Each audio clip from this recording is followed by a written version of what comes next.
Evan Dunphy, double champion olympique, déteneur du record du monde canadien et médaillé de bronze olympique en course de pied à 50 km, s'adresse à la caméra. Evan est un homme blanc avec des longs cheveux bruns bouclés.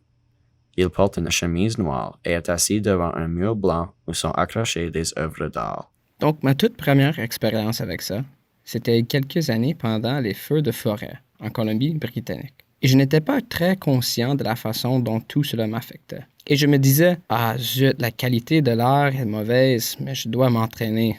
Je dois aller dehors et m'entraîner. J'étais dehors, je commençais tout juste mon entraînement lorsqu'un véhicule utilisé pour l'aménagement de la ville de Richmond m'a arrêté. Ils ont klaxonné et m'ont dit de m'arrêter. Ils sont sortis de leur voiture et ont commencé à me reprocher d'être dehors dans ces conditions. Je me suis dit, ah, vous savez, c'est bon, c'est juste une marche facile, ça va aller. Et c'est vraiment la première fois que j'ai en quelque sorte réalisé, il y a quelques années, que cela a réellement un impact et que je dois commencer à y penser. Donc, nous avons été beaucoup plus conscients de cela, mon entraîneur et moi, depuis lors, de nous dire, OK, la qualité de l'air est-elle assez mauvaise pour que cela nuise à mon entraînement?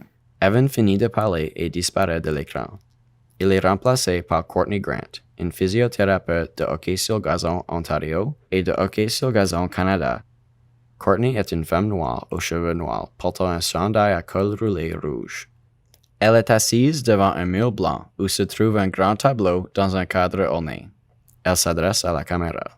Je pense que l'une des choses que tous ceux d'entre nous qui travaillons dans le sport devraient avoir est une communication constante sur les effets de la qualité de l'air sur la pratique sportive. Ceci devrait être une conversation permanente entre tous les échelons et toutes les branches du sport afin que nous puissions offrir un environnement d'entraînement optimal à nos athlètes et à nos participants.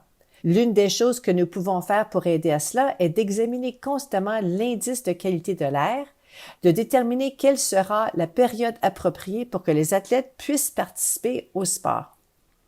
Il peut s'agir de déplacer nos séances d'entraînement vers le matin, si c'est possible, ou de les organiser plus tard dans la soirée, lorsque les niveaux de pollen sont un peu plus bas et que les déplacements entre les différentes zones tendent à être un peu plus calmes après l'heure de pointe.